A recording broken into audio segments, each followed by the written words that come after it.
ओम शांति। 3/4/2023 के बाबा के साकार अनमोल धारणा युक्त मधुर महावाक्य हैं। मीठे बच्चे, बाप आए हैं तुम्हें ज्ञान का तीसरा नेत्र देने, जिससे तुम सृष्टि के आदि मध्य अंत को जान बुद्धिमान बने हो। क्वेश्चन: आत्मा और शरीर दोनों को पवित्र बनाने तथा राजाई पद का अधिकार लेने की सहज विधि क्या है? आंसर: तुम्हारे पास देह सहित जो भी पुराना कखपन है उसे एक्सचेंज करो, बाप के हवाले कर दो, पूरा बलि चढ़ो, बाप को ट्रस्टी बनाओ, श्रीमत पर चलते रहो तो आत्मा और शरीर दोनों पवित्र बन जाएंगे, राजाई पद प्राप्त हो जाएगा। जनक भी बलि चढ़ा तो उनको जीवन मुक्ति मिली। तुम बच्चे भी बाप को वारिस बनाओ तो 21 जन्मों का अधिकार मिल जाएगा। गीत के बोल हैं, नैनहीन को राह दिखाओ प्रभु। ओम शांति। बच्चों ने गीत सुना। ये भक्त भगवान को पुकारते हैं। भगवान को पूरा ना जानने के कारण मनुष्य कितना दुखी है, कितना माथा मारते हैं। भक्ति मार्ग में सिर्फ इस जन्म की बात नहीं, जब से भक्ति मार्ग शुरू हुआ है तब से धक्के खाते रहते हैं। भारत में ही पूज्य देवी देवताओं का राज्य था, जिसको स्वर्ग सचखंड कहा जाता था। अब भारत झूठ खंड है। भारत की महिमा बड़ी ज़बरदस्त है, क्योंकि भारत परम पिता परमात्मा का बर्थ प्लेस है। उसका असल नाम शिव ही है। शिव जयंती मनाते हैं। रुद्र व सोमनाथ जयंती नहीं कहा जाता, शिव जयंती व शिवरात्रि कहा जाता है। आप सभी नैनहीन बुद्धिहीन हैं, क्योंकि सब में 5 विकार प्रवेश हैं। रावण ने नैनहीन और बुद्धिहीन बनाया है।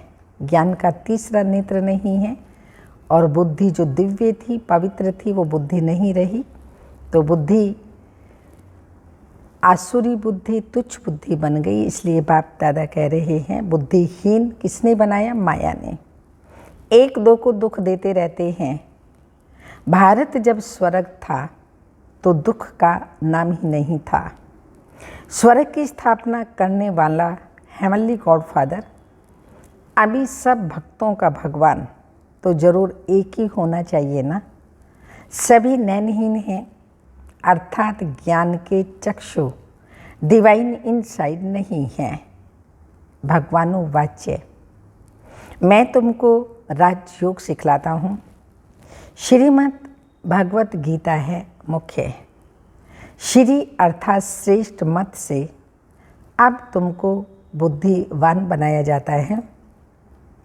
दिव्य चक्षु अर्थात ज्ञान का तीसरा नेत्र देते हैं। वास्तव में ज्ञान का तीसरा नेत्र तुम ब्राह्मणों को मिलता है। भक्ति में देवताओं को दिखाते हैं, लेकिन बाबा ने ये ज्ञान का तीसरा नेत्र ब्राह्मण बच्चों को दिया है, जिससे तुम बाप को और बाप की रचना के आदि मध्य अंत को जान जाते हो। इस समय सर्वव्यापी है देह, अहंकार व 5 विकार, इसलिए सभी घोर अंधियारे में हैं। तुम बच्चों के पास रोशनी है। तुम्हारी आत्मा सारे वर्ल्ड की हिस्ट्री ज्योग्राफी की, सारे वर्ल्ड की हिस्ट्री ज्योग्राफी को जान गई है। आगे तुम सब अज्ञान में थे। ज्ञान अंजन सतगुरु दिया, अज्ञान अंधेर विनाश। जो मनुष्य पूज्य थे वही फिर पुजारी बन पड़े हैं। पूज्य है रोशनी में और पुजारी हैं अंधकार में। परमात्मा को आप ही पूज्य, आप ही पुजारी नहीं कह सकते। आत्मा पूज्य और पुजारी बनती है। जब देवता है तो पूज्य है, भक्ति मार्ग में तो अपर कलयुग में पुजारी बन जाती है। तो मनुष्य के लिए कहेंगे पूज्य और पुजारी। शिव बाबा पूज्य और पुजारी नहीं बनता, क्योंकि वो अजन्मा है, अभोक्ता है। कल्प के अंत में एक ही बार सिर्फ ज्ञान देने के लिए, स्वर्ग की नई दुनिया स्थापन करने के लिए ही आते हैं। तो बाबा ने कहा परमात्मा को आप ही पूज्य, आप ही पुजारी नहीं कहा जा सकता। वह तो है ही परम पूज्य, सबको पूज्य बनाने वाला। उनको कहा जाता है परम पूज्य, परम पिता परमात्मा। कृष्ण को थोड़ी ऐसे कहेंगे, उनको सब गॉड फादर नहीं कहेंगे। निराकार गॉड को ही सब गॉड फादर कहते हैं। है वह भी आत्मा, परंतु परम है, इसलिए उनको परम पिता परमात्मा कहा जाता है। आत्मा और परमात्मा का रूप एक ही है। जरूर हम आत्मा हैं, वह परम आत्मा सदैव परम धाम में रहने वाला है। अंग्रेजी में उनको सुप्रीम सोल कहा जाता है। बाप कहते हैं तुम गाते भी हैं, आत्मा परमात्मा अलग रहे बहुकाल। आदि आदि ऐसे नहीं, परमात्मा परमात्मा से अलग रहे बहुकाल नहीं। पहले नंबर का अज्ञान है। आत्मा सो परमात्मा, परमात्मा सो आत्मा कहना। आत्मा तो जन्म मरण में आती है, परमात्मा थोड़ी जन्म मरण में आते हैं। तो बाप बैठ समझाते हैं तुम भारतवासी स्वर्गवासी पूज्य थे। ये सारी ईश्वरीय फैमिली हो गई ना, ईश्वर की फैमिली हो गई ना। अच्छा भला यह तो बताओ तुम माता पिता किसको कहते हो? यह कौन कहते हैं? आत्मा कहती है तुम माता पिता, हम बालक तेरे। तो माता पिता अलग हो गए और आत्माएं अलग हो गई। तो इसे सिद्ध होता है परमात्मा सर्वव्यापी नहीं है। तुम्हारी कृपा ते सुख घनेरे हमको स्वर्ग में मिले हुए थे। तुम माता पिता आकर स्वर्ग की स्थापना करते हो तो हम आपके बच्चे बनते हैं।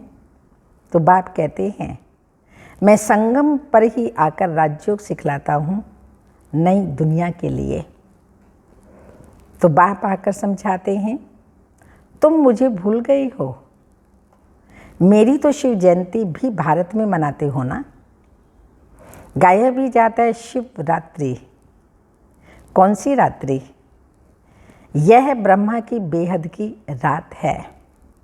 संगम पर आकर रात से दिन अर्थात नरक से स्वर्ग बनाते हैं। शिव बाबा जो बेहद का बाप है वही संगम युग पर आते हैं। जो अज्ञानता की रात्रि है उसको दिन अर्थात स्वर्ग बनाते हैं। शिवरात्रि के अर्थ का भी कोई को पता नहीं है। भगवान है निराकार। मनुष्यों के तो जन्म बाई जन्म शरीर के नाम बदलते हैं। परमात्मा कहते हैं मेरा शारीरिक नाम ही नहीं है, मेरा नाम शिव ही है। मैं सिर्फ बूढ़े वानप्रस्थ तन का आधार लेता हूँ। यह पूज्य था, अब पुजारी बना है। शिव बाबा आकर स्वर्ग रचते हैं, हम उनके बच्चे हैं, तो जरूर हम स्वर्ग के मालिक होने चाहिए। वह शिव बाबा है ऊंचे ते ऊंचा।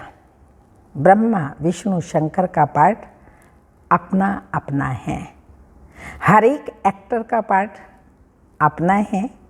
हर एक आत्मा में अपना सुख का पार्ट नूंधा हुआ है। तो बाप कल्प कल्प आकर भारतवासियों को स्वर्गवासी बनाते हैं। उनको भूल गए हैं। कहते हैं फलाना स्वर्गवासी हुआ। अरे अब तो नरक है, तो पुनर्जन्म नरक में ही लेंगे ना। तो फिर तुम उनको नरक का भोजन क्यों खिलाते हो? स्वर्ग में तो अथाह वैभव हैं, फिर उनकी आत्मा को मंगाकर नरक का भोजन क्यों खिलाते हो? स्वर्ग में तो अथाह वैभव है। पतित ब्राह्मण को ही खिलाते हैं। हाँ, वो आत्मा के नाम का निमित्त मात्र जो पतित ब्राह्मण होते हैं उनको ही खिलाते हैं, प्याज आदि खिलाते हो। वहाँ थोड़ी ये होता है। सत्युग में सात्विक भोजन होता है, सत्व प्रधान भोजन होता है, प्याज आदि वहाँ पर नहीं होता। देवताओं को भी जब भोग लगाते हैं तो प्याज का भोग थोड़ी लगाते हैं। मिठाई, बर्फी, लड्डू आदि इन सब का भोग लगाते हैं। तो बाबा ने कहा, उनको शिव बाबा ने, वहाँ थोड़ी ये होता है। तो देखो भारत में क्या हालत हो गई है। भगवानु वाच्य, अब मैं तुमको ज्ञान का तीसरा नेत्र देता हूँ, तुम फिर से राजाओं का राजा बनेंगे। देवी देवताएं 84 जन्म भोग पूज्य से पुजारी बन गए हैं। तुम जानते हो हम शिव बाबा के वारिस थे। शिव बाबा ने स्वर्गवासी बनाया था, तब उनको सब याद करते हैं। ओ गॉड फादर, रहम करो। साधु भी साधना करते हैं क्योंकि यहाँ दुख है, तो निर्वाण धाम जाना चाहते हैं। आत्मा परमात्मा में लीन तो होती ही नहीं, यह समझना भी भूल है। भक्ति में कहते हैं ना, आत्मा परमात्मा में लीन हो गई, तो ये समझना भी भूल है। अब तुम कहते हो हम आत्मा परम धाम में रहने वाली हैं, हम आत्मा सो देवी देवता कुल में आएंगे, फिर 84 जन्म भोगेंगे। हम सो आत्मा फिर दैवी कुल, क्षत्रिय कुल में, फिर वैश्य कुल, शूद्र कुल में आएंगे। शिव बाबा जन्म मरण में नहीं आते हैं, सिर्फ आकर भारत को स्वर्ग बनाते हैं, गाया भी जाते हैं। सतयुग में सूर्यवंशी श्री लक्ष्मी श्री नारायण की डिनाइस्टी थी। जैसे क्रिश्चियन घराने में Edward the first, Edward the second, third चलता है, वैसे ही वहाँ भी Lakshmi Narayan the first, Lakshmi Narayan the second, third, ऐसे 8 डिनाइस्टी चलती हैं। 8 जन्म होते हैं तो 8 डिनाइस्टी चलती हैं। अभी तुम ब्राह्मणों का तीसरा नेत्र खुला है, तो बाप बैठ आत्माओं से बात करते हैं। किससे बात करते हैं शिव बाबा? आत्माओं से बैठ बात करते हैं।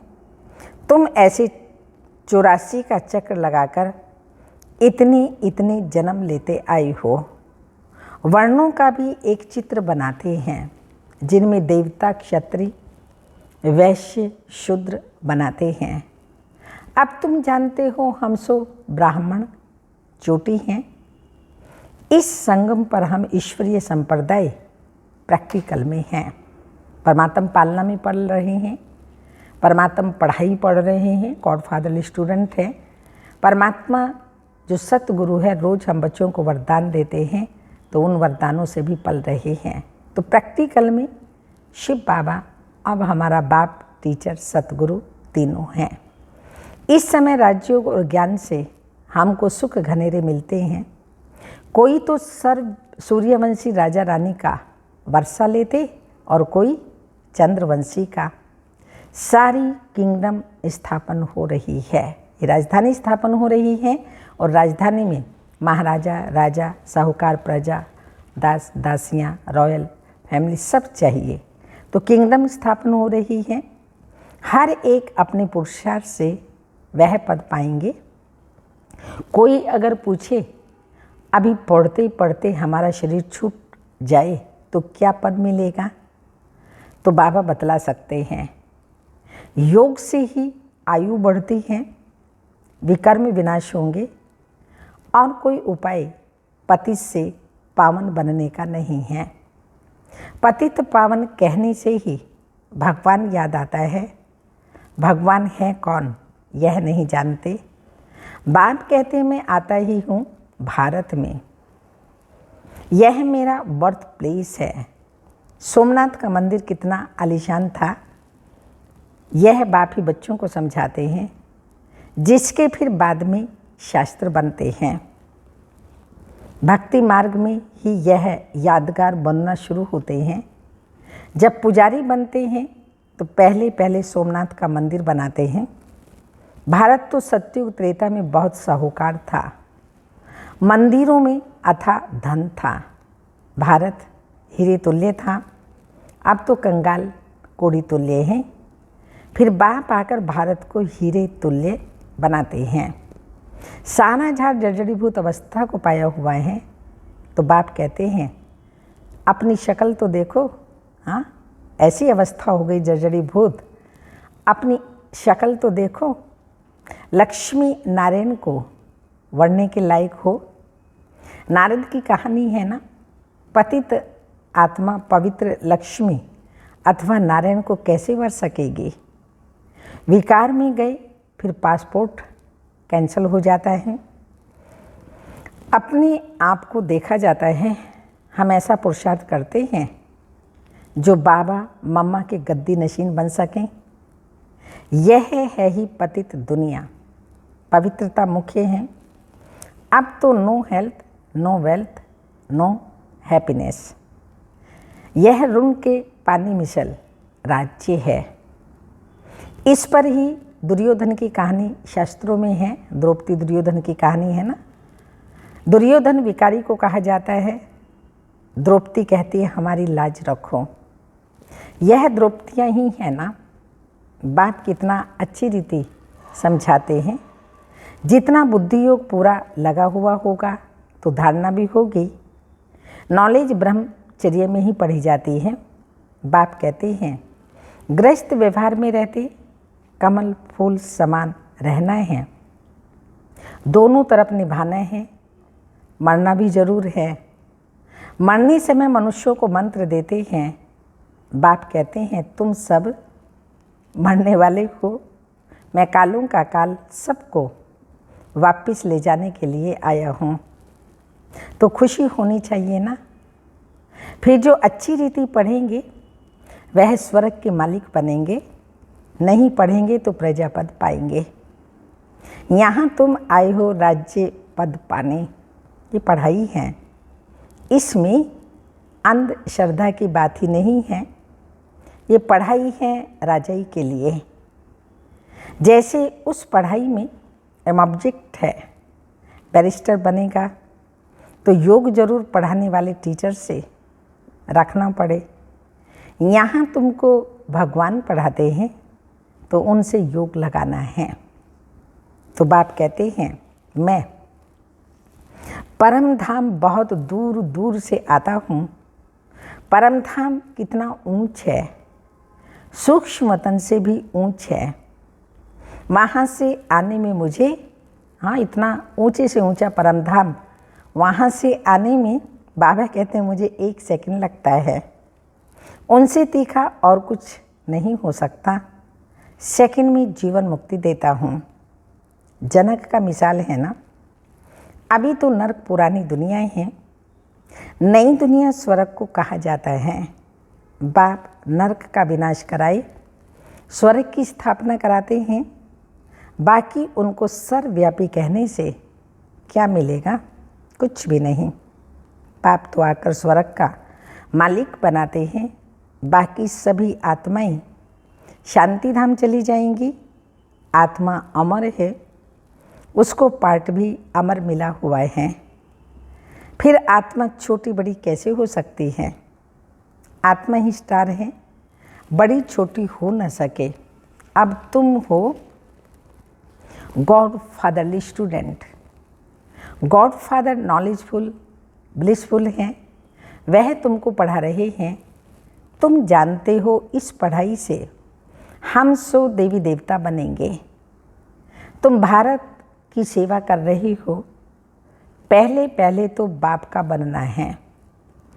और जगह तो गुरु के पास जाते हैं, उनके बनते हैं, अथवा उसे अपना गुरु बनाते हैं। यहाँ तो है पाप। तो पहले बाप का बच्चा बनना पड़े। बाप बच्चों को अपनी जायदाद देते हैं। बाप कहते हैं बच्चे तुम एक्सचेंज करो। तुम्हारा ककपन हमारा, जो भी विकार हैं, काम क्रोध लोभ मोह अहंकार और भी इतने सब, वैर है, विरोध है, नफरत है, बदले की भावनाएं हैं, ईर्ष्या है, द्वेष आदि आदि, ये ककपन है जो हमें खुद को भी दुख देता है, दूसरों को भी दुख देता है। तो बाबा ने कहा ये एक्सचेंज कर लो। अपना ककपन, तुम्हारा ककपन हमारा, हमारा सब कुछ तुम्हारा। भगवान का क्या है? सर्वशक्तियाँ हैं, ज्ञान है, गुण हैं, ये सारी परमात्मा की प्रॉपर्टी है। जो स्वर्ग की बादशाही के जन्मों के लिए, वो भी भविष्य में मिलने वाली प्रॉपर्टी, वो सब बाबा हम बच्चों को देता है। तो हमारा सब कुछ तुम्हारा, देही सहित जो कुछ है वो सब कुछ मेरे को दो। मैं तुम्हारी आत्मा और शरीर दोनों को पवित्र बना दूंगा और फिर राजाई पद भी दूंगा। तुम्हारे पास जो कुछ है वह बलि चढ़ो, मुझे ट्रस्टी बनाओ, मेरी श्रीमत पर चलो। मुझे दे दो माना यहाँ ला कर के नहीं रख दो, पर घर परिवार में ट्रस्टी होकर के रहो। सब कुछ शिव बाबा को बुद्धि से दे दो और संभालो, आप ही ट्रस्टी बन कर के संभालो। उसमें ममत्व ना हो, अटैचमेंट ना हो, डिटैच होकर के संभालो। मेरी श्रीमत पर चलो।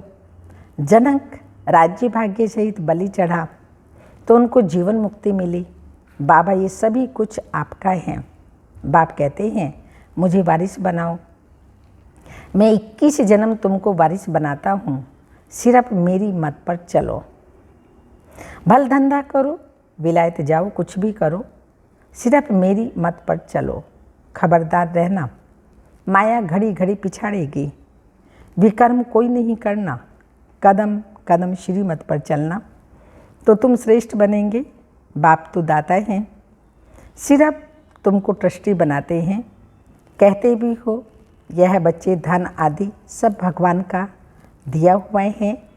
अब भगवान कहते हैं मुझे दो, मैं एक्सचेंज करता हूँ, मैं प्रतिज्ञा करता हूँ। भगवान कह रहे हैं बच्चे मैं प्रतिज्ञा करता हूँ, श्रीमत पर चलने से तुमको ऐसा श्रेष्ठ बनाऊंगा। यह है राजयोग। ये लक्ष्मी नारायण भी इस राजयोग से ऐसे बने। बिरला जिसने लक्ष्मी नारायण का मंदिर बनाया है वह खुद नहीं जानते यह लक्ष्मी नारायण इतने धनवान कैसे बने। अब बाप समझाते हैं यहाँ के गरीब वहाँ साहूकार बनेंगे और साहूकारों का सब मिट्टी में मिल जाएगा। अच्छा, मीठे मीठे सिक्के लदे बच्चों प्रति माता पिता बाप दादा का याद प्यार। Good morning, diamond morning. रूहानी बाप की रूहानी बच्चों को नमस्ते। हम रूहानी बच्चों की रूहानी माता पिता बाप दादा को याद प्यार। गुड मॉर्निंग, डायमंड मॉर्निंग, ओम नमस्ते। धारणा के लिए मुख्य सार हैं। माता पिता के गद्दी नशीन बनाने के लिए पवित्रता की धारणा करनी है। दोनों तर्क निभाते हुए पढ़ाई पर पूरा ध्यान देना है। सेकंड पॉइंट, कोई भी विकर्म नहीं करना है। बहुत खबरदार हो, श्रीमत पर चलते रहना है, ट्रस्टी जरूर बनना है। वरदान, अपने मस्तक बीच सदा बाप की स्मृति इमर्ज रखने वाले मस्तकमणि भव। मस्तकमणि अर्थात जिसके मस्तक में सदा बाप की याद रहे, इसी को ही ऊंची स्टेज कहा जाता है। अपनी को सदा ऐसी ऊंची स्टेज पर स्थित रखने वाली श्रेष्ठ आत्मा समझ आगे बढ़ते रहो। जो ऊंची स्टेज पर रहते हैं वो नीचे की अनेक प्रकार की बातों को सहज पार कर लेते हैं। समस्याएं नीचे रह जाती हैं और स्वयं ऊपर हो जाते हैं। मस्तक मणि का स्थान ही ऊंच मस्तक है, ऊंचा मस्तक है, इसलिए नीचे नहीं आना, सदा ऊपर रहना। स्लोगन, बेफिक्र बादशाह की स्थिति का अनुभव करना है तो मेरे को तेरे में परिवर्तन कर दो। बेफिक्र बादशाह की स्थिति का अनुभव करना है तो मेरे को तेरे में परिवर्तन कर दो। आज का व्यक्ति इशारा, सदैव अपना आकारी रूप लाइट का फरिश्ता स्वरूप सामने दिखाई दे कि ऐसा बनना है और भविष्य रूप भी दिखाई दे अब यह छोड़ा और वह लिया, पुराना शरीर छोड़ा और नया लिया। जब ऐसी अनुभूति हो तब समझो कि संपूर्णता के समीप हैं। यह पुरुषार्थी शरीर एकदम मर्ज हो जाए। ओम शांति।